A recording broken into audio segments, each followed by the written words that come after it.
Welcome back. In this week's episode, we discuss the anti-work subreddit, West Elm Caleb, and the myth of Fatphobia. We are joined by special guest Yaakov Fein of Frum Fitness and the Turnt Jew. I'm Luke. And I'm Rody. And this is the Right Side of the Compass podcast.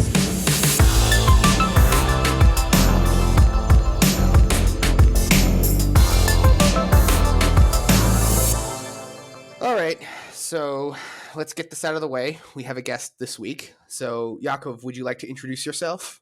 Yeah, sure. First of all, thank you guys for having me on this week. I really appreciate it. No problem. Yeah, so let's see. I started the Turnt Jew. It's my Jewish meme page. I have 14,000 followers as of this recording. Wow. And yeah, I started that back in 2016. I've just been having a lot of fun with it, making jokes, becoming semi-famous. And yeah, no, it's been a lot of fun. So I got into fitness a few years ago, and I decided to become a personal trainer. And my target audience is from Jews, so I called my business. For our audience who doesn't know what the word "from" means, do you? Frum is it's like a Yiddish word that's used to describe someone who's like religious or observant. So like, yeah, so my general target audience is like Orthodox Jews who are keep kosher and observe Shabbat. So that's awesome. That's been going very well. Yeah, that's good. That's good. Well, Rody and I are glad to have you. We have some interesting topics for today. I know that, just full disclosure, you actually helped us pick some of the topics for this week. Not because we couldn't pick them ourselves, but we wanted you to talk about something that you had more to say about. If we bring a guest on, we like to talk to them about their area of expertise because, we can always read the news, we can always talk about stuff, but if we're bringing someone on and we're coordinating our schedules, I'd like to bring that expertise here. That's kind of like what you're bringing to the table, So. Yeah. No, let's be honest. We didn't bring you on because you don't know anything. You're not us. We can know nothing about all the topics just as well without you. We're hoping that you bring something, and I know you will. Thank you. I'm happy to be here and contribute. So that's great. So we're going to put you to work. Anyways, so before we start today, we are interested in bringing on more guests in the future and having many more interesting discussions as we've had in the past with some of our guests in the past. But in order to do that, we need your help, dear listener. Please like the video, share it with your friends, and subscribe to the channel. Hit the notification bell to be notified of our latest uploads. In addition, we are on all of your favorite podcast streaming services. Additionally, you can follow us on Instagram, where we do community engagement at the Right Side of the Compass. All right, so now that plug is over, obligatory plug, now we could get on to work. All right, and speaking of work, first topic.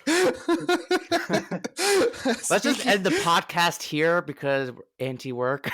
Okay, guys, bye. In the spirit of the anti-work in the spirit of the anti-work subreddit, we're just going to stop the podcast today. We're not going to work.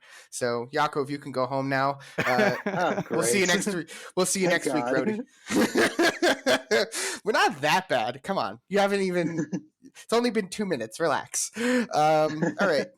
So, the first topic for today is anti-work, the creed of our modern era. So, let's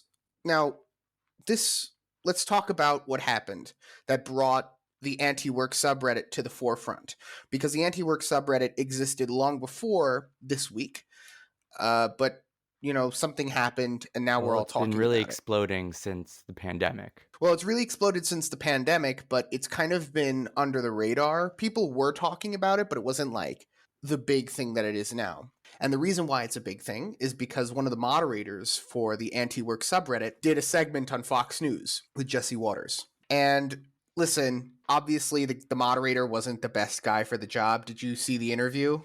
I actually did not see the interview. Okay, so basically you got on one side, on the left side of your television, you got this guy in a suit and tie in a professional studio, and he's conservative, right? And then you got this other... What? He's an anchorman. Exactly, he's an anchorman. You've seen him before. That's how they have to dress. Who knows how they are like outside of work, but I get what you mean. Though. It's not about what he's doing. It's just the contrast. And then this other guy, you see, he's kind of in this dark room. He's not looking at the camera, and he's kind of disheveled, unkempt, and you have to look at it and you go, wow, this guy's really pathetic. And obviously the dichotomy is there, but I've seen like where they bring on guests who are in their own homes, and you could tell even the difference between that. Like when you have a guest who is just at home but he's recording, you see that like he's looking at the camera. He has like some sort of office. He looks somewhat professional even if he's doing it from sort of makeshift setup because in his house. when you're going public, you want to look presentable, so they make sure to make their background pleasing. Right, exactly. It's well lit. I know that this guy didn't. It wasn't well lit. He wasn't doing anything, and then he starts talking about kind of these nebulous concepts. He's not even like doing the best job of representing the anti-work position, which we'll get to in a minute. And then he basically says like he works 25 hours a week, walking dogs. And so the reason why it kind of came up is because even in the anti-work subreddit, this guy was kind of being raked on the coals because he didn't do a good job representing the community. And so he got fired from his work that he does for free on the anti-work subreddit. Wait, he got fired from his own. Oh, he did. He didn't walk the dogs for free. No, not the dogs. He was moderating this subreddit group for Oh, I see. Okay. Yeah, so he got fired from his job, and they tried to replace him, and then it turned out that he was also kind of because this guy didn't just get fired for being a weirdo and not representing the thing. He got fired because of some rape accusations, which fair enough, right? And then you got this. They wanted to bring on this other guy, and he was also kind of like this rapey guy.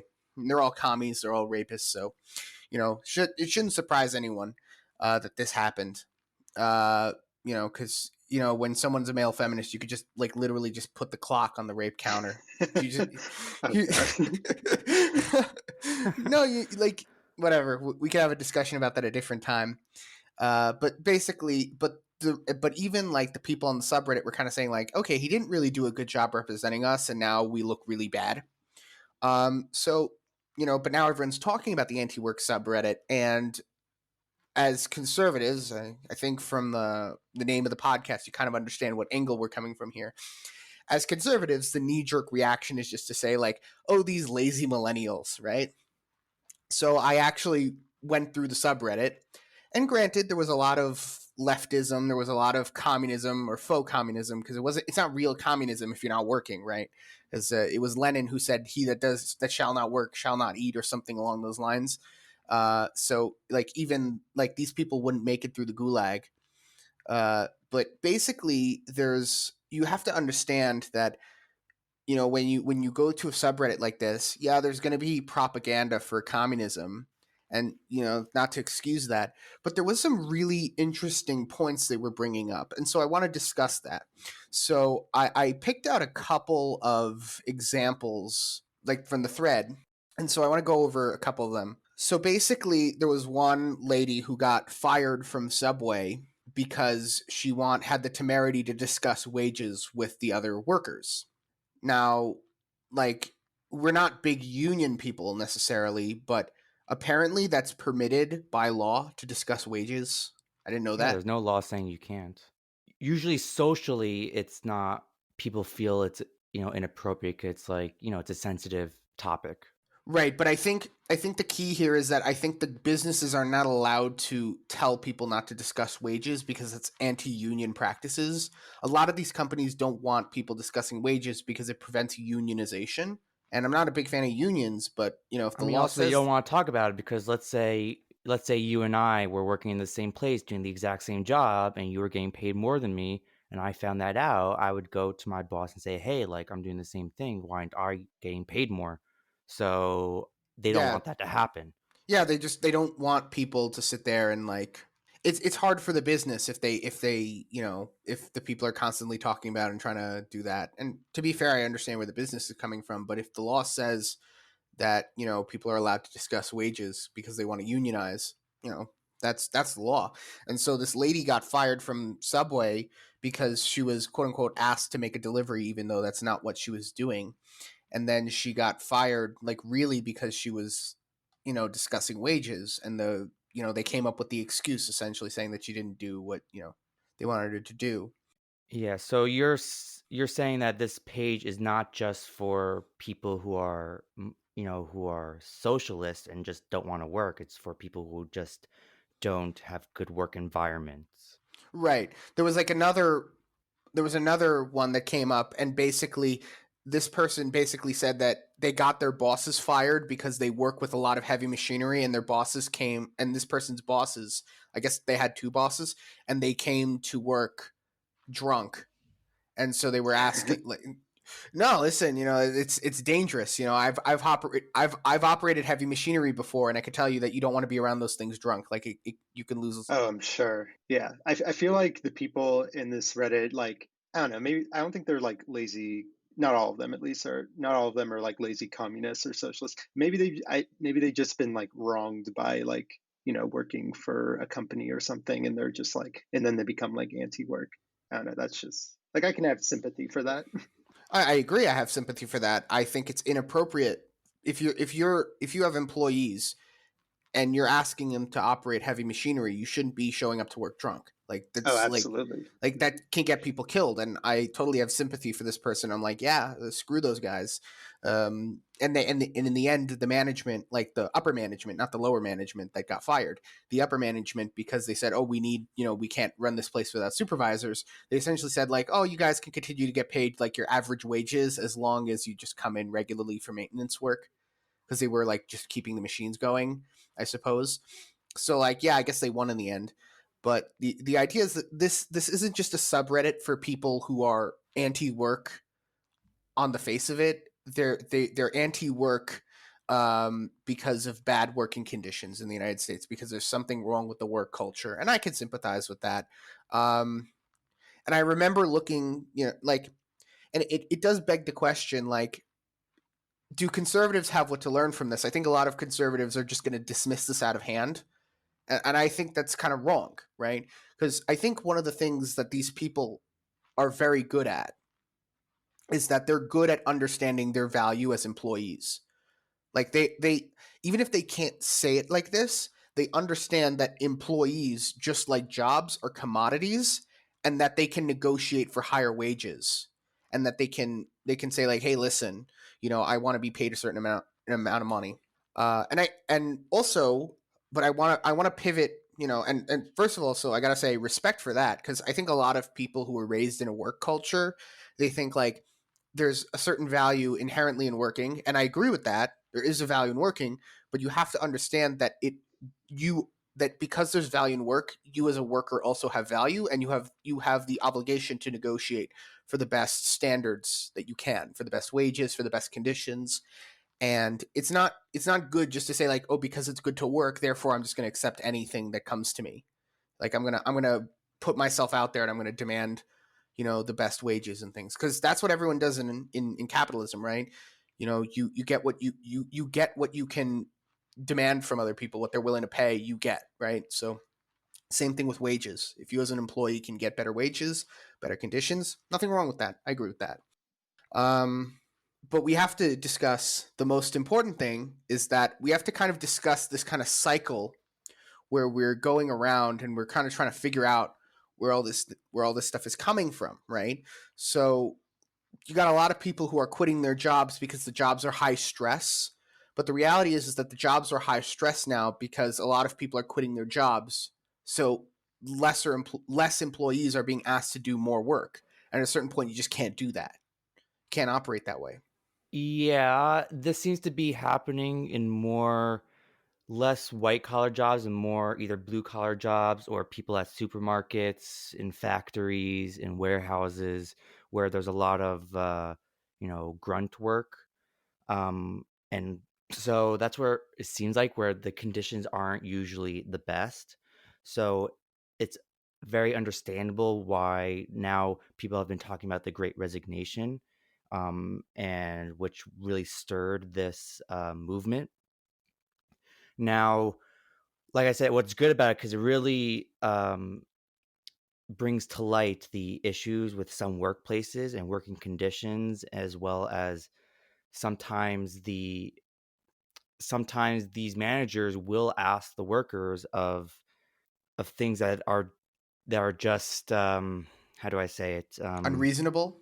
Yeah, unreasonable. Yeah, like working ridiculous hours or something. Yeah. But also at the same time, while I'm reading some of the Reddit, yes, there are unreasonable things, and it's the fault of the managers.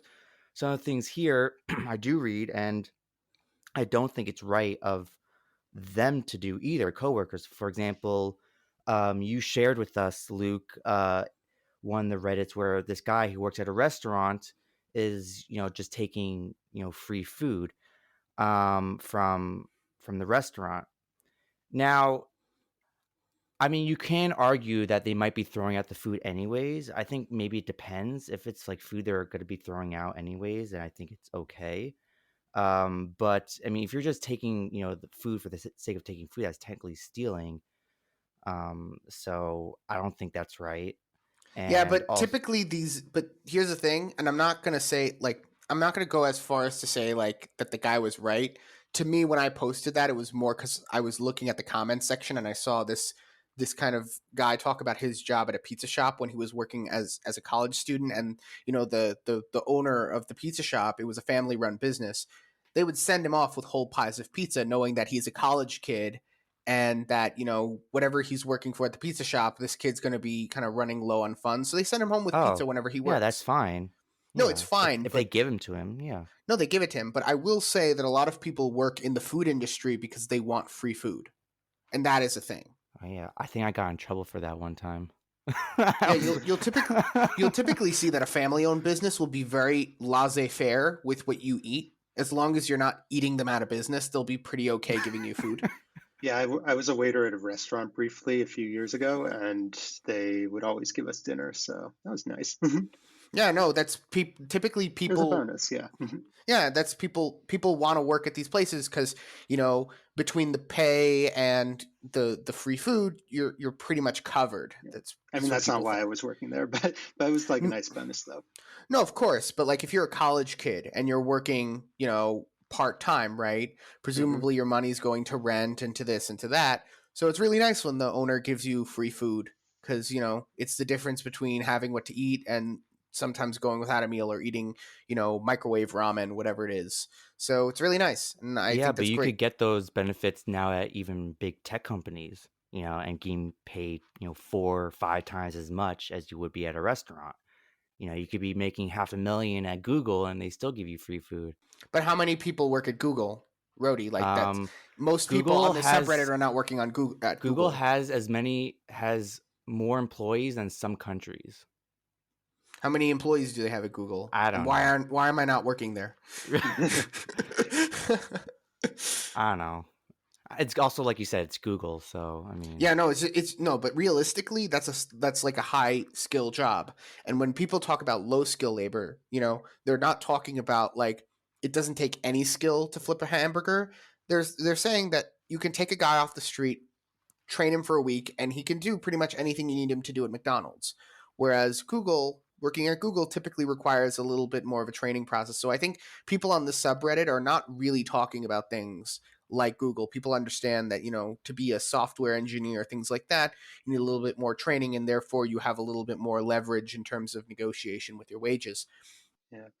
I also think we're living in an age where the value of a college degree is going down. Where I mean, depends on what field you're majoring in, obviously, but a lot of people are just majoring in things that just like there's no employment for it. And I'm not talking about like the stereotypical like like lesbian dance theory, as as Ben Shapiro would say, but even like degrees you think like psychology, let's say, you think would get you a job somewhere, is like kind of useless on its own. So Well, I think it's multiple factors because number one, you just have a lot of people going into these fields, and therefore it deflates the value of it, because if everyone's a psychology major, no one's a psychology major, right? Then you need to get a yeah. master's degree.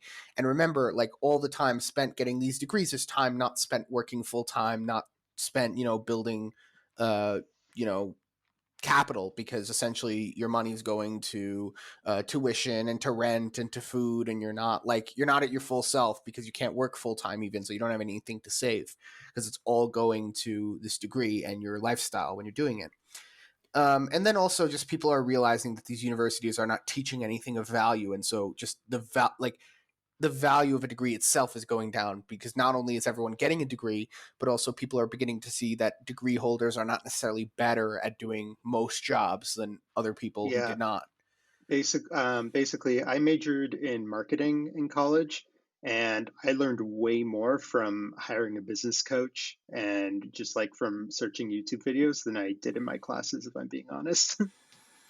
But Well, going back to the job thing, another thing I noticed is some people would talk about how they would be asked to work on their off days, but a lot of these retail places don't have off days because they would because they have to be open when other people are off. So, for example, they would have to work on the weekends and Sundays. So they would have to be asked to work on those days anyways. right, but I think you're missing something. I don't think the people who work at retail are so stupid. Like, cuz I want to give them the benefit of the doubt here, right? Obviously there are some fat communists living in their mom's basement who think like, I shouldn't have to work more than like 5 hours a week and it should be on my art project, right? But let's give them the benefit of the doubt, right? Let's assume that these people are normal, well-adjusted people. These people aren't talking about, oh, they know that every once in a while they're going to be inconvenienced and they're going to have to go to the office. These are people who let their bosses know in advance that they can't make it to work that day, that they can't be asked to go to work that day. It's not, they know they're not scheduled. They know they're not scheduled. And they say to their boss, not only am I not scheduled, I can't be here because of XYZ thing going on. And then you got people who, there was a story about some guy whose father passed away and couldn't make it to work. And so the boss was like, I'm sorry, you have to come to work. And like then the boss would go like, oh, boohoo, my grandmother died the other day. Like I still came into work. It's like, that's great. I'm quitting. Bye. No, So that's obviously wrong. I do think it's the person's responsibility to say like, "Hey, can someone take my shift?" And I think he did the right thing by contacting his manager. What I think the manager did there was wrong, but I but do sometimes you just feel, can't. If your father passes away, that's not really but that's the like reality. yeah, that's no, the reality is that if your father passes away, people should understand and kind of be You're like, right. oh, They should understand, but it's also like you say, you should let them know. and they did. You know what? They You're, let him know they weren't, they weren't MIA. Most people, I think, like if they have a significant person in their family that passes away, the first thing that they do is they let work know like, hey, yeah. listen, I can't make it. And I think that's fair, right?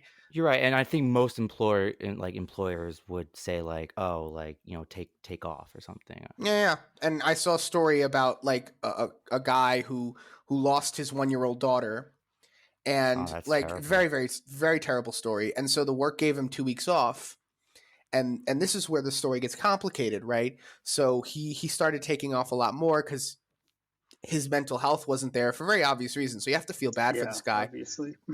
But then on the other hand, it's like, well, we gave you 2 weeks off to mourn. Like that 2 weeks, right? That's a long time. Paid leave, 2 weeks. And then, you have to understand that at a certain point, the business kind of expects you, like, okay, you have to, like, it's sad what happened. Is we're Yeah, not, but you have to get over it because we need to run a business. Like that's just the reality. yeah. I'll be honest. Like if I was the boss, I'd have no idea how to handle that situation. Well, Figuring out. yeah, but I guess they what happened was is that the guy ended up getting points for constantly like calling in sick all the time. And like again, you feel bad for the guy because he lost a 1-year old daughter. Very very sad. But again, at a certain point, like especially a man needs to be stoic, and you need to be able to roll with the punches that life gives you. I am curious though, how many of these people in this subreddit are women? Like I'm very curious Why do you say that? because in like several generations ago, women were not expected to work. And so I have to wonder like is this also going to affect feminism? Because if there are lots of women out there that saying like I don't want to work, right? I want to do my poetry and my art, whatever. Then you have to ask yourself like then feminism failed, right? I'm very curious to see like how many of these are women because if women would leave the workforce, and I'm not saying women shouldn't be allowed to work, I'm just saying like if the norm was that women would stay at home with the kids and the husbands would go out to work, right? Number one, because you've essentially cut your workforce in half without getting too much into the numbers, right? Because it's more like 75% or whatever. or like 25. I don't know how the numbers would work. I'd have to do the math. But essentially, you've cut the labor force, so now labor is worth more because if only men are working, they can demand higher wages. And then you've also got these women who are now staying at home with their kids. They're being happier. So I'm kind of wondering, is part of this because of the sexual revolution and we kind of forced women into the workforce? I'm kind of curious. I don't know. You think it's because like maternity leave or something like that? No, so a lot of these people, I know they on the anti-work. I've noticed this. I was going through it, and they're very anti-conservative here, or they're very like they don't like the conservative talking points, this that. But I think they miss the point of conservatism, which is that conservatives don't believe that work should be the end all be all. We believe that family is the end all be all. And as such, we weren't bananas about sending women to work at the factory because we recognize the value in having like kids grow up with their parents. Like I saw a picture of someone who built a crib next to their desk so they could take care of their kid while they're working. And they're like, well, why don't we just have universal toddler, like what's it called? Preschool, Daycare. daycare, Preschool, universal yeah. daycare, preschool. Yeah. And it's just like, well, why are you working? Go be home with your kid. Don't work. Don't waste my time. Right. Well, inflation's making it harder for men to be the breadwinners, which is, So you're right. So if this started in 2020, you'd be 100% right. But the reality is this started in the 60s. So this is a yeah, I guess. long-standing problem. This is a problem that's coming home to roost now. But we're running out of time here to talk about this. So let's go on to the next topic. And by the way, just letting you guys know, if you have anything to add to this discussion, feel free to comment in the YouTube comment section or to message us on Instagram. You could do that. That's a great way to do it. So, at the risk of cutting this topic Or you short, could send a note via owl or pigeon, and we'll get it also. that is true. We are open to carrier pigeons, or if you have one of those messenger hawks from Avatar: The Last Airbender, that's also acceptable. In fact, preferable to a messenger owl. I like messenger hawks. But anyways, so let's go on to the next topic because I do want to talk about those things.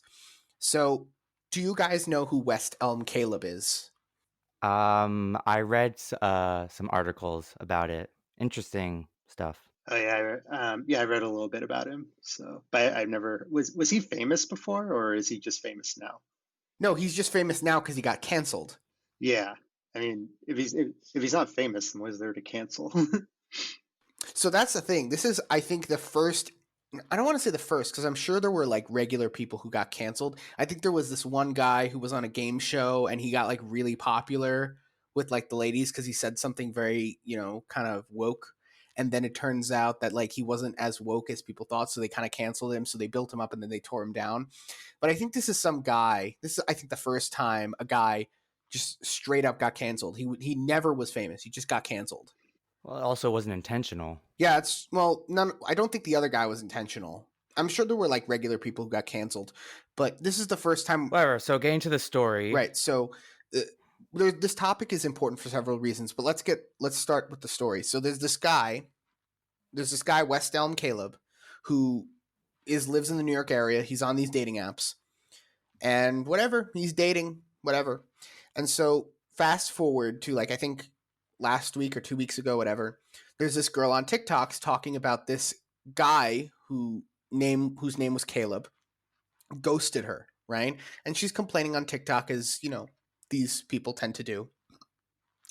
And so there were a bunch of ladies who responded to her TikTok video saying, "Oh, is this West Elm Caleb?" Apparently, this guy had built a name for himself romancing and dumping women.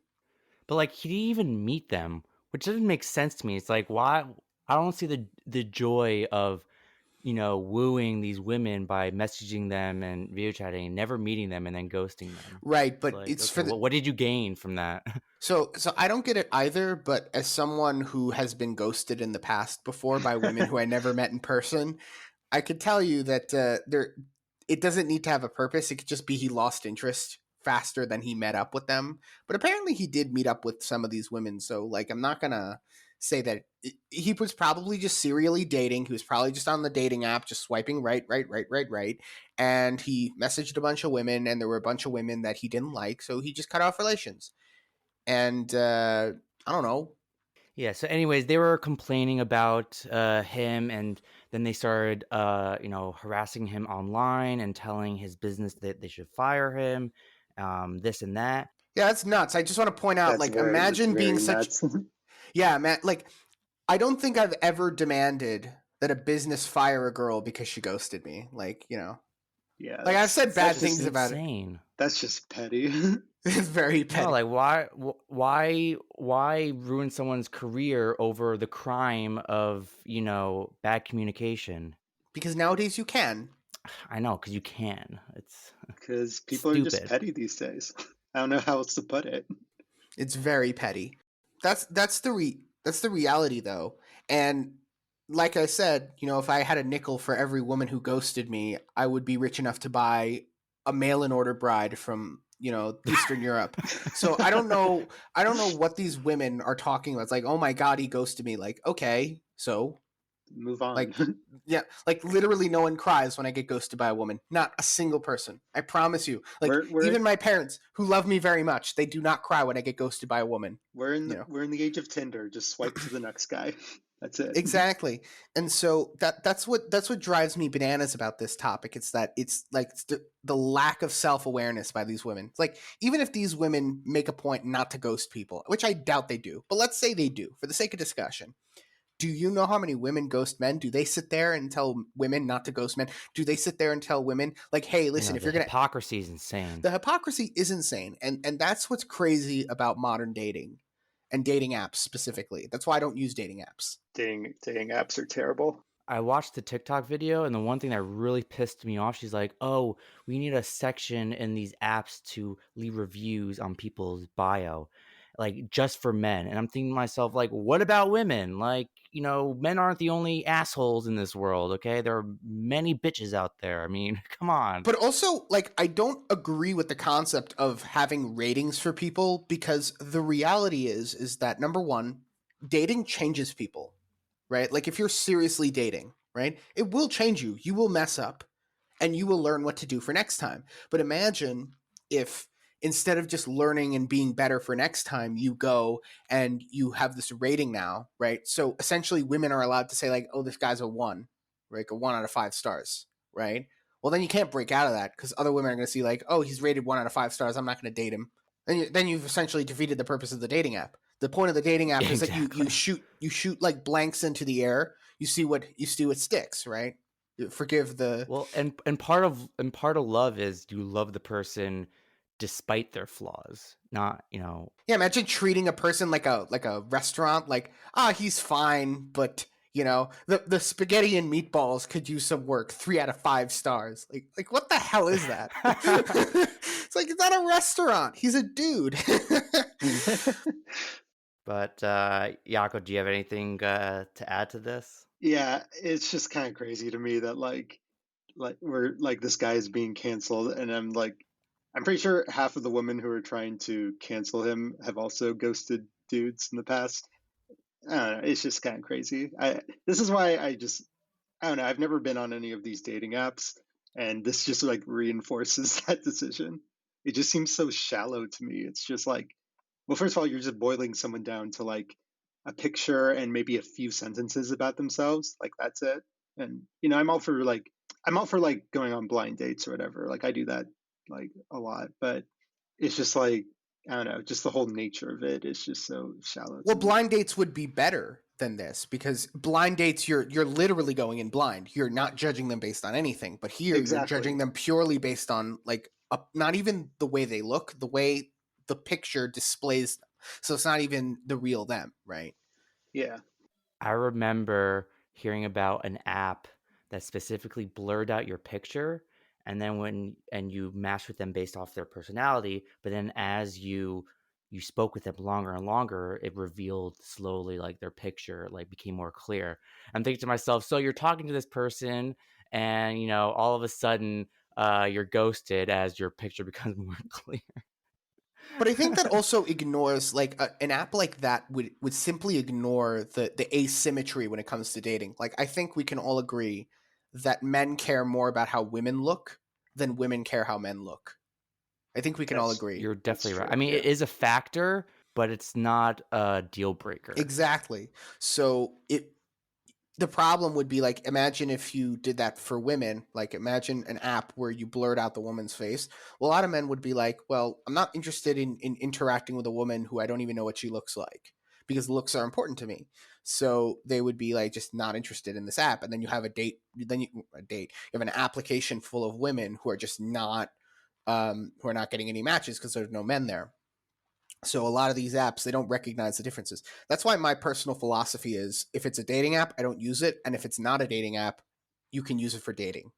That's like my philosophy. How does that even work? Well, basically,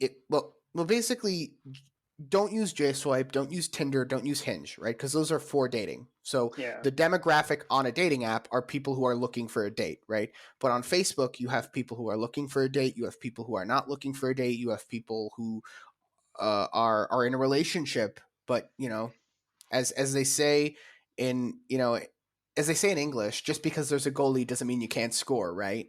So no, but like, what that means is that, like, just because a girl's in a quote unquote relationship, She's not married yet. no, that's the point. Like, if she's just dating, then you still can go in there. If she's not so happy, if you think you can do better, like, why not? You got all these people, so it's much better for dating, and you don't have like people like coming in with like this idea of what they want. Just let stuff happen, and that's what I know we spoke about this a couple of months ago, Rhodey, but we spoke about the brilliance of Meet You and how like the concept kind of works, not in practice because it has other problems, but at least the concept where explain it for people who don't know what it is. So during 2020, there were a lot of Facebook groups that opened up for people who were looking for dates. And the brilliance of the concept is that you have this not dating app that's being used for dating purposes. So basically, it's really just a virtual playground for people to interact with each other. And then, if someone makes a post about, I don't know, favorite Disney movie, just to be basic, right?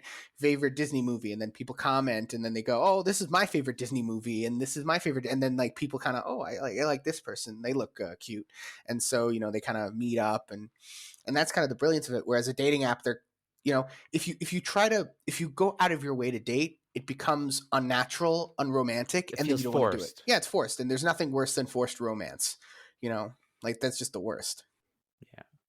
But Yaakov, you have anything to add to that? I was in a couple of those groups where people were like in the 2020, Corona groups where people were posting like, looking for a date, whatever. But there, like, people were like very sincere. Like, they were just very open about what they wanted, and I don't know, it's kind of refreshing, to be honest. It like everyone was there for like a long-term relationship, not just like, oh, a quick hookup, like, oh, do you live in my neighborhood? Like, let's just hook up. No, they were looking for something like serious. So that, like, it kind of showed me like people are like looking for something serious. So yeah. And listen, I'm not gonna poo-poo on someone looking for something serious, right? Like obviously, I think that's, as a conservative, I don't want people looking for hookups. I want people looking for things that are serious, that are meaningful, that are long term. But at the same time, there is a method to it, and I feel that if you say like, oh, if you like, I think how it works in dating is that, yes, people should implicitly understand that you're looking for something serious. No one wants to be like the town bicycle for the rest of their life. But, if you say it like, oh, my name is Yaakov, and I'm looking for a serious relationship, and I want to get married and have babies forever and ever and ever until I die, like, you're not going to get any results, because it's not natural. You don't want to say it that way, right? There's a way to do things, right? No, for sure, I get that. But yes. So I think that's why, like, some of these groups, like the more serious ones, they didn't get any traction, in my opinion. Not like Meet You, because Meet You was just more focused on being like a social kind of hangout, and then people had the option to kind of do what they wanted with it. There were people in there who weren't looking for a date, but then, perhaps the right person comes along. Now they're interested in a date with that person, right? Yeah. Whereas, I mean, it's like ideally, yeah, like meeting someone in person and or asking them out, like that's definitely the most ideal. But like, obviously, due to circumstances beyond our control, that wasn't possible for a while. So no, I'm not saying that's wrong. I'm just saying, like, looking back, right? Looking back, what did we learn from 2020, right? Well, that's one of the things I learned, that like, if you try to make dating very clinical, it doesn't work, but yeah. So anyways, we do want to get to the next topic, but we wish Caleb the best of luck. We know he's kind of a cad, but no one deserves to be canceled for something like this. Like, come on, guys, come on, ladies. Like, you've done hope he crap. pulls through. Yeah, come on, ladies. You've pulled crap like this too. I don't know, everyone forgets about all these scandals happen, and then like a week later, everyone forgets about it. So it's gonna blow over pretty quickly. I'm sure he'll be fine. And especially since he's not like a super. It's not like he's an actor or something with a bunch of movies or a musician or something. He's just like an average dude. Yeah, just lay a little low. And hey, if just in case he's listening, on the off chance he's listening, you're more than welcome to join us on the podcast. Tell us what happened. Just present your side of the story. Not going to say you're a good person, but that doesn't stop me. We'll have anyone on at this point. Anyways, well, I'm sure what he was doing was wrong, but it's not any more wrong than anyone else is doing. And these ladies certainly don't have a leg to stand on. I'm almost positive that they've ghosted people in the past, so I don't want to hear about it from these people. Exactly. Anyways, so before we go on to the third topic, I do want to make a little tangent. Before the podcast last Thursday, we did ask people if they had any questions because they knew that you're a personal trainer, and so we wanted to see if there's anyone with any personal or any kind of questions. So we said, any questions you have for Yaakov? And we did get a question from I_Karamba416. We got, how do you grow your calves? And so before Yaakov answers this question, I want to tell an anecdote from my childhood. I had a friend in high school. I don't know what he's up to now, but he was not like a big workout guy, but he had this weird thing where he always walked on his toes. He didn't just walk flat-footed, and he had incredible calves, like incredible. So, maybe that works for you. Like, you've noticed, you can tell if a girl walks around in high heels a lot because she has incredible calves. And so, like, that's kind of like what I would say. Just like maybe take like an hour a day, walk around on your toes. I mean, I was gonna say, well, if you want to grow your calf, just give it some grass and some milk. Rody, the door is that way. The door is that way. Just get out. Come on, man. That was so, like, of all the dad jokes, that was so bad. So bad. Oh my God. All right. Well, yeah, to answer the question, first of all, that's actually a really brilliant method that you just talked about from your childhood friend. So I might be adopting that pretty soon. But yeah, just lots of calf raises. For me, my leg muscles are like my weakest link. Like, they're just like the hardest ones for me to grow. So I just have to do a lot more sets and repetitions of each leg exercise I do. So yeah, just lots of lunges and calf raises, especially if you have like a staircase you can stand on the edge of and do the calf raises on. That'll really help. Make sure to perform the exercise like slow and controlled, like where you make each repetition count and not like rapidly do it. And yeah, I hope that helps. And of course, like nutrition wise, make sure you're getting enough protein and all that. So yeah. I always see marathon runners have really big calves. Yeah. So I feel like running would also do it. Yeah, I guess running a lot could also really help. Oh, all right. Maybe. I don't know. You're the expert. Yeah, this is his job. We brought him on to answer these questions. I'm just not like a huge runner, to be honest. So like, I don't know what muscles grow from constantly running, but I'll have to look into that though. Yeah, well, as someone who is allergic to cardio, I think I'm going to have to cut out the whole running thing. But if running works for you, that's great. But yeah, we brought Yaakov on to answer these questions professionally. So there, you got your answer. Just, work out. And we'll see about the walking on your tippy toes. Maybe if you walk on your tippy toes up and down the stairs, you'll do really well for yourself. Or just have great genetics. Oh yeah, that's good. That's great. Also, yeah, genetics are a factor. It doesn't tell the whole story, but genetics are definitely a factor for sure. Yeah. Anyways, so now that we got your resident workout advice, what? Yeah, we got your resident fitness guru answered your questions. Let's talk about our third topic, and I think Yaakov's going to have a lot to talk about. So the third topic is fatphobia and the right-wing gym bro. So I have a lot of opinions on it, but I'm sure you do. Do. If we one time went to dinner, and you want to talk about that just to preface the discussion? Remember when we went to dinner with that girl? Oh yeah. Well, I don't know about this, so I want to hear about it. Yeah, exactly. There was this girl. She seemed nice, but she was like, yeah, just some people like their genetics just don't allow them to lose fat at all. And I didn't want to like start a big, argument or like cause chaos. So I just kind of kept it to myself. And I was just like, wow, that's just a really terrible message to, first of all, it's not true. Second of all, that's a terrible message to tell people. Like, oh, you can't lose weight, like just give up then. So yeah, I kind of kept my anger within, but Did you get I, I triggered? Did you get I, triggered? I Do you was need a I safe was very space? I was very triggered. I I needed a safe space. Yes. This feels like very like 2015 internet to talk about triggered and safe spaces. Yeah, jokes kind of played out. So I mean, listen, if I can be late on the bandwagon, so I can finally say these things, I'm glad to do it. But yeah, so Yaakov was nice enough to send us an academic paper about the risks of fat phobia, not the risks of being a fat piece of shit, the risks of fat phobia. And I thought, like, just to, we keep on prefacing this discussion, but there's a lot of things that we need to say before we talk about this thing. And it's key to understand that we're not making fun of fat people. Like, that's not what we're here to do. Like, I'm fat. yeah, I know lots like of fat people. Did you like just agree with me when I said I'm fat? no, I was just about to say, well, yes, but I was about to have the same remark as well. Okay. Basically, I do not condone or support fat shaming. In fact, I think it's just a really terrible thing. It's not going Well, to what like, kind of fat are we talking about? sorry, what? Like, are we talking about what level of fatness are we talking about? Are we talking about, Again, there's a difference between a little overweight, a little chunky, and then there's just like straight up obese. Like, if you can't move, like maybe, like, there are people Yeah. who literally, like, they're 400 pounds, they're bedridden, like, literally, like, all the funny memes about, like, needing to lift, like, Peter Griffin out of his house by a crane.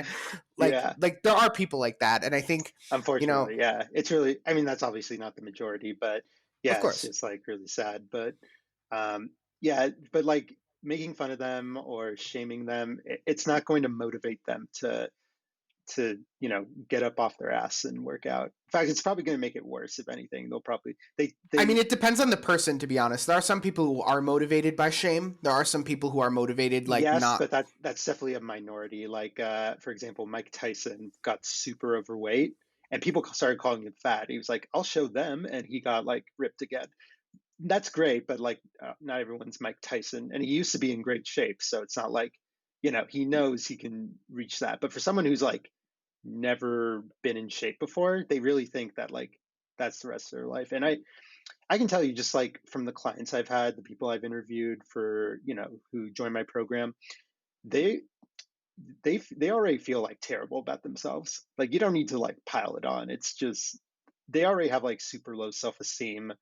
um I know there's like the funny like fat like super overweight person who like acts obnoxious and like that we see like online. You know what I mean, Gabriel right? Iglesias, Rebel, what's her name, Rebel Wilson, whose job, I think it was until recently, to be like the funny fat friend in like the group of Yeah, girls. I'm like, yeah.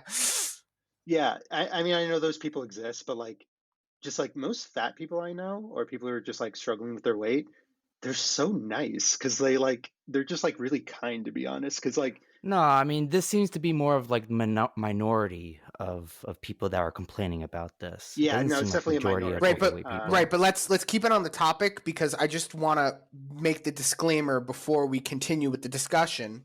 Hmm. And I think what Yaakov's getting to, and correct me if I'm wrong, but the goal is the goal about this topic isn't to say you're a fat person, you're terrible because you eat too much pizza. Like, no, that's not what it is. Yeah, My opinion has always been like, I don't people who work on themselves, they get respect. I don't make fun of them, yeah.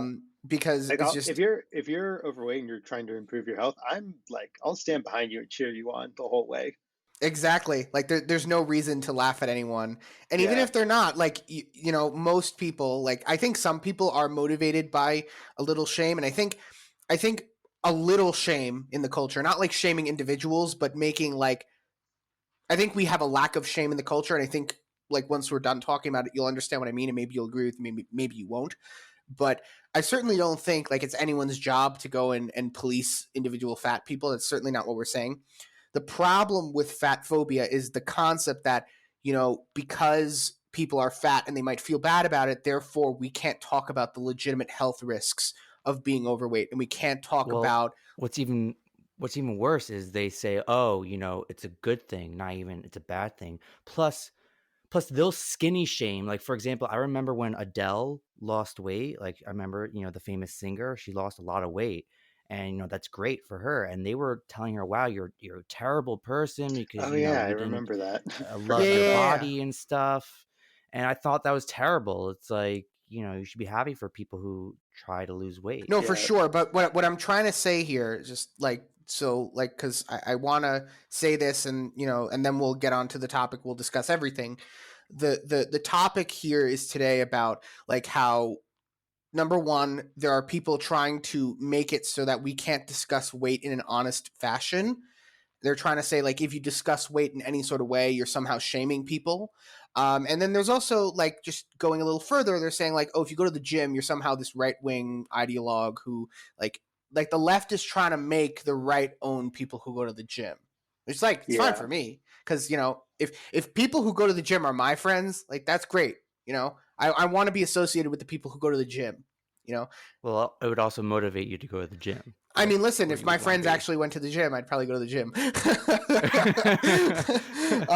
No, but what I mean is that like, it's not just that we have to be nice to people. It's that we're being asked to lie about the health risks of being Yeah. fat. And we're being asked to pretend that like, if a woman is 500 pounds overweight and she's on the cover of like Vogue magazine, we have to pretend like she's the most beautiful woman I've ever seen.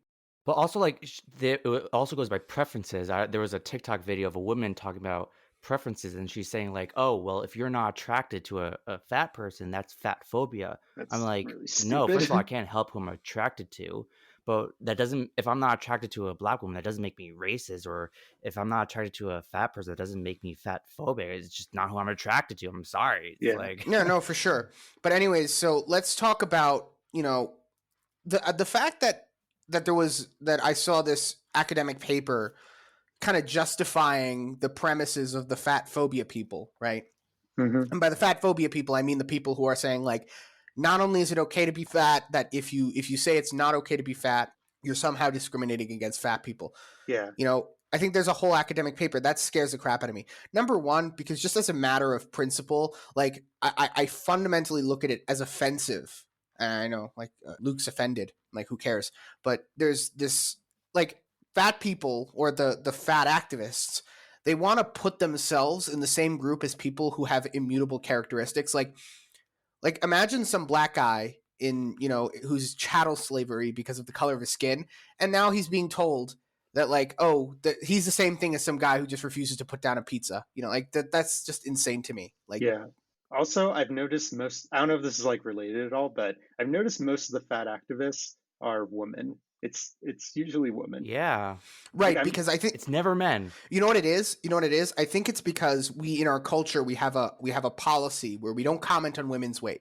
Men's weight is okay to comment on, right? But you can make fun of fat guys, but you can't make fun of fat girls. right, and so they've gotten mixed up, and they think that because we won't make fun of them, therefore it's not shameful. But the reality is that it's even more dangerous because women are valued by men partly for their looks, right? I think men much less are valued for their looks. Yeah, ugly guys can get with hot girls, but it doesn't work the other way around. Typically, I've seen some horrible examples of the other, but Yeah. But the reality is that telling these women that it's okay to be fat, like healthy at every size, number one, it's just not true. And then you're forcing guys to be like, well, I don't want to go out with you because you're like 300 pounds overweight. I'm afraid you're going to crush me, right? But no, it's just like, but I can't even say that, like, because like if a girl would say like, I'm not going out with you because you're too fat, I like guys who are fit, I'd probably be like, you know what, she's got a point, I'm a fat piece of shit, I should probably work on myself, or I should probably lower my standards. But God forbid I ever tell a woman that she's too fat for me.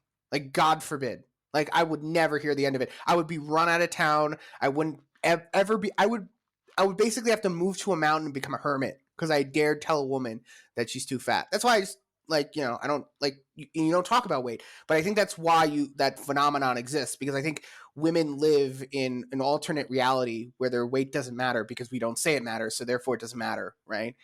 It reminds me of that one question that women ask that no matter what you answer, it's the wrong answer. It's always the wrong Like, answer. Don't ever. Does this dress make me look fat? And you're like, no. Like, oh, you're just lying. And and then like no matter what you say is offensive. So the best solution is to not get a girlfriend and to just never answer that question. Like if she asks that question, you know what? Even better, if she asks if the dress makes her look fat, you say yes. And then if she gets upset at you, you say, well, what did you want me to say? If I would have said no, you would have been like, no, you're lying. You're fishing for a compliment here. You know that I can't comment on your weight, so don't ask me to, right? Mm-hmm. So that's the proper answer. Like just walk right into it, But yeah, and that's crazy to me. Like, I don't see the advantage in telling fat people that like they can't work on themselves. Like, I don't see the purpose of that. It's the lying that's, I think, the problem. It's that they're lying to themselves. They're not only lying to themselves, they're now forcing me to lie to them. There's like not only just not to bring it up, but to lie to them. I now have to look at a Vogue magazine with like one of these fat models in it and be like, oh yeah, she's very beautiful. Yeah, she has like 20 tattoos and I can see the rolls on her. But yeah, like she's beautiful. Like it would be like if you were like a smoker and saying like, oh, I don't have cancer from smoking, so it must be healthy for me. It's like, no, you just haven't died yet. It's like you just haven't gotten it yet. To be fair, if you smoke for 100 years, you'll live a very long life. To be fair. Yeah.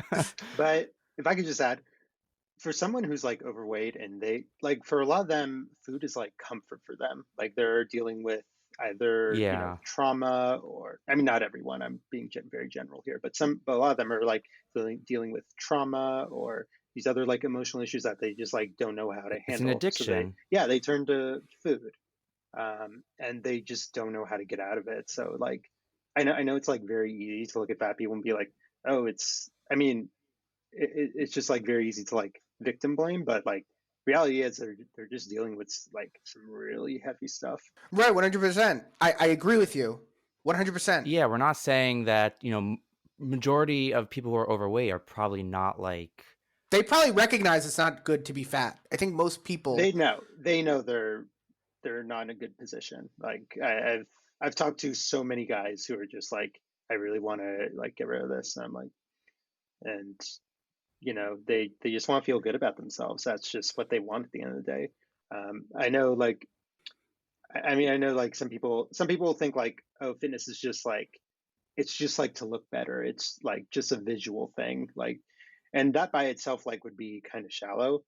But I mean, actually, I don't think that's actually shallow. I think that's a totally valid. I will justify the other side. I will say that it is not shallow because but putting that aside, it's also like, for me, when I got in shape, it was like the mental clarity I gained like self-control over like I gained like emotional awareness and like all these other things that came from like, I mean, part of it was just like I did this really hard thing that my whole life, like I was a fat kid growing up, so my whole life I thought like I was always going to be like the fat guy, the chunky dude, but then suddenly I'm like, I got in shape and I got rid of it, and it just kind of like, I was like, wow, like what else have I been telling myself that I can't do?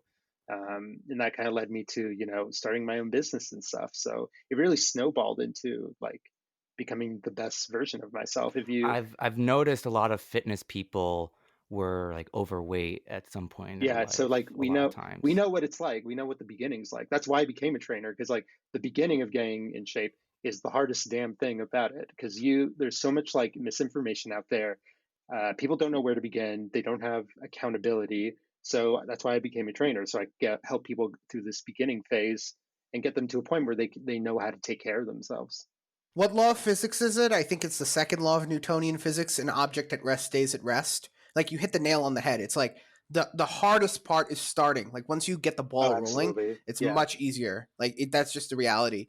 Like, yeah, you may have the motivation at the beginning, and that's like it's helpful, but you really need it because otherwise, like, you don't see any results at the beginning. Like, For you feel like sure. an idiot when you go to the gym and you got all these like big buff guys, like they've been working out obviously for years, Oh and you yeah, feel it's like, intimidating. Yeah. I had a client a couple years ago who asked like, could we meet like at my apartment? Like I really don't feel comfortable going to a gym. And I like totally understood. And it was like kind of annoying to me to get to his place, but like I was like I was totally understanding that like, the beginning when you walk into the gym, you just see all these guys who like they know it looks like they know what they're doing. It's intimidating. But I don't know, to anyone listening to this who's in that situation where they're afraid to go to the gym, every single guy there who you see in shape was once a beginner in your exact situation. They just decided to show up every day and not give a rat's ass what anyone else thought of. I actually, like, my experience going to gyms, like, I've lost weight before, not like drastically, but I've gotten to the point where I was like more in shape than I was. Like, to the point where I was going to the gym for like 4 or 5 months, like 6 months, and I was seeing results. And I remember like the guys who are like ripped and they're like they know what they're doing at the gym, they're so happy to help. Like, they like, because they typically they're like you in many ways. They see the guy who's struggling at the beginning and they're like, oh yeah, I was once that fat kid, I'm gonna help that guy Yeah. out. Yeah. Oh yeah. Whenever I see someone who I can see as like a beginner, I always go up and introduce myself and be like, "Hey, if you need help with anything, let me know." Because like I said, because like that could be the difference between that person showing up the next day or just quitting. It could just like Exactly. yeah, don't never underestimated like a genuine like kind gesture to someone. Yeah, I agree. I think that when I think people have this impression about people who are like strong and whatever, and that they're kind of jerks because like we're told in the TV shows that like all the bullies were like these ripped like teenagers were like going to the gym all the time, they were picking on nerds. The reality is that the people who get there, they understand the value in hard work, they understand the Yeah. value in camaraderie because they're typically on sports teams, so they need to have like some sort of like camaraderie so they understand what it means to be in a brotherhood. And they're people who empathize because they like see the poor guys like trying to lift a certain amount of weights, and they see like that he's being intimidated. I think, me personally, I've always found like, I guess I'm kind of like one of these people that gets motivated by like seeing other people doing things and like doing Yeah, for well. sure. Yeah, and so like when I go to the gym, like I'm like in my zone and I'll talk to the trainers and I'll be like, yeah, no, can you help me out? Can you spot me? This, that. And they're typically happy to help if they're not doing like their own thing. Like, obviously people are there to work on themselves. So, don't bother them too much. But at the same time, like if they can help, they will. And I've noticed that. Like, Yeah. gym bros are some of my favorite people, which is Gym why it bros are the bothers me. best. Gym bros are the best. Like, I don't know what the hate is with gym bros. I love gym bros. So my question is, and this is why this is so dangerous: the politicization of basic health. Like, you've got, on the one hand, you've got the left. They're talking about like transgenderism, so it's healthy. Like, the minute a person says like, "Oh, I may not identify with the gender I was born with," they're gonna put you on hormones and cut you up, right? But they're not gonna talk about like, maybe going to the gym. Like, maybe I'm sure, like, have you ever seen like how many of these like transgender people, like, they're also overweight. They're also like, they have like short haircuts. They're not in good places emotionally. And I have to wonder, like, how many of these people would like cut the transgender nonsense immediately if like they just felt good about themselves and their bodies and they were like working out and they got like the dopamine and they were just happier. Like, I have to wonder. Yeah. No, I no, don't that's know. a good point. All right. Yeah. But do you believe that people who go to the gym tend to be more right wing? I mean, there's certain right wing principles I would say that like line up with going to the gym, like being like you really have to work for it. Like you can't They can't how do I put redistribute this? muscles You via can't you government can't program. exactly. Like if you see someone in shape, that dude is disciplined. He wanted something and he went No out and pain, no got it, gain. basically. Like he didn't it's true that like if you have more money, you can like hire a trainer or get all these like fancy supplements and stuff, which are like actually really unnecessary. But but even then it's like you can have the greatest trainer in the world, the best meal plans available. That means nothing if you don't show up and do the work. So, and that's just like what it boils down to, just showing up and Yeah. doing what you're No, supposed you're to be definitely doing. right. Yeah, it's almost like the anti-work subreddit in a sense. Like, I agree with some of the problems that the anti-work subreddit brings up, but ultimately a lot of it is excuses, right? And the workout community is very much like you could either have a good body or you can have excuses, but you can't have both, right? Mm-hmm. Like, and I'm not even saying all the excuses are wrong. Like, there's been a lot of good excuses, not to do certain things over the pandemic, right? Whatever it is. And Mm-hmm. they may be great excuses, but, and it may not even be your fault. But the reality is you don't have the thing that you want, right? So from personal experience, my excuse for not finishing college, quote unquote, is that I wasn't very good at Zoom classes, and I kind of like was stuck in my house the entire time, and it wasn't good for my mental health and whatever. And you know what? Those are all legitimate things. I'm not taking that away from myself.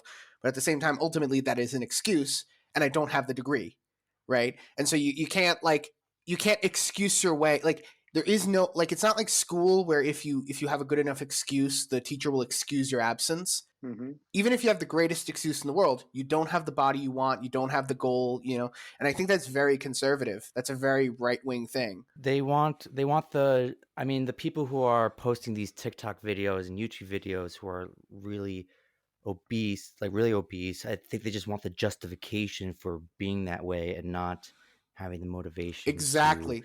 change their way. Exactly. And so I'm going to say something that, Yaakov, you can feel free to agree or disagree with. I think when it comes to individuals, right? Like, obviously on an individual level, shame may not be the best way to reach them. But I think fatphobia, the concept of fatphobia, is really a creation of the fact that we as a society have no shame. There's nothing that is too beneath us. There is nothing that is too, like, I think that's it. Because here's the thing, in the United States, people don't smoke. Mm-hmm. Like they do smoke, but not to the degree that they do in Europe or in Israel or any other country. I think America, and the reason why America got Casinos rid are of it allowed is to because they smoke. shamed people into not smoking, right? Yeah, I hear that. Like it's now shameful. Like you can't smoke. Like you can't smoke in bars. You can't smoke in movie theaters. You can't even smoke in bowling alleys. I'm old enough to remember when the only Casinos you're allowed to. what? Casinos you're allowed to, but even now they're actually discussing possibly banning in Atlantic City smoking in casinos. Right, but casinos are But you are already a allowed place to. that are kind of shameful. So if like cigarettes are allowed there, like people would be like okay with that because already you're going there like to be kind of shameful and gamble. But like I'm old enough to remember when the only time I would smell smoke would be at a bowling alley. Like I remember the smell of bowling alley was the smell of chronic smoker, right? And I kind of like I didn't mind the smell, right? Because like it was part of the bowling alley experience. But whether you agree with it or not, the reality is that America shamed people out of smoking cigarettes, right? And so I feel like on a societal level, if we said like, hey, listen, maybe you shouldn't get that like 17th McDonald's hamburger today, like that, Yeah. and I know this for myself. Like I know when I eat too much, like afterwards I'm like, maybe I shouldn't have eaten that. Maybe that wasn't okay, like. And I think if we had just a little bit more of that shame as a society, at least in America, I know in Israel it's a little different. Like there's a lot less fat people in Israel, but I think it's also the lifestyle is different. But I think in America specifically, if people felt more shame about, like having a donut for breakfast every morning, and they felt No, to a degree, I agree with you. I would say just like like I said, a lot of these people who are overweight, a lot of them just don't know better. And I get what you're saying, like kind of not normalizing it, but it's kind of like not to treat them with kid gloves, but like it's kind of a delicate situation. Like you do want to like inspire them to get off the couch and like improve their life. And a lot of them want to. They just don't know. Like I said, it's just like there's a lot of misinformation out there. There's a lot of confusing stuff, and they don't even know where to begin. So, Some of it's also financial. Also, yeah, it's also I mean, like it salad depends a salad is more expensive than a for hamburger. sure. At least in the non-kosher well, ones. the thing is, Kosher ones are way more expensive, but the thing is that people have to understand this. Yes, you're right. Maybe the price tag of a salad is a little more than the price tag of a candy bar. But if you buy the candy bar and you keep on buying the candy bar, your teeth will fall out, and then you have to get dental care, right? And you have Yeah, to pay for a trainer, and you have to like.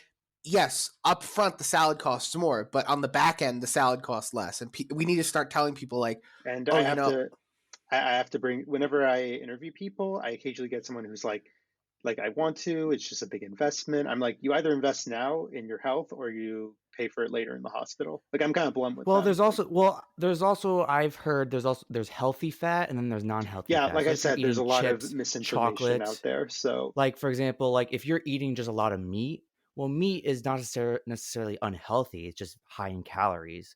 While if you're just eating chips, depends on the meat, but donuts, and yeah, there's just like there's a lot to learn, and like I said, a lot of misinformation, a lot of bad advice out there that's kind of floating around. I have to like debunk a lot of like fitness myths when I start out with someone who's never worked out before. Like, oh, I thought this food was bad for you. I thought I heard like fruit makes you fat and all these other like these like fruit. nonsense takes. So You've heard that one? yeah, I hear that occasionally.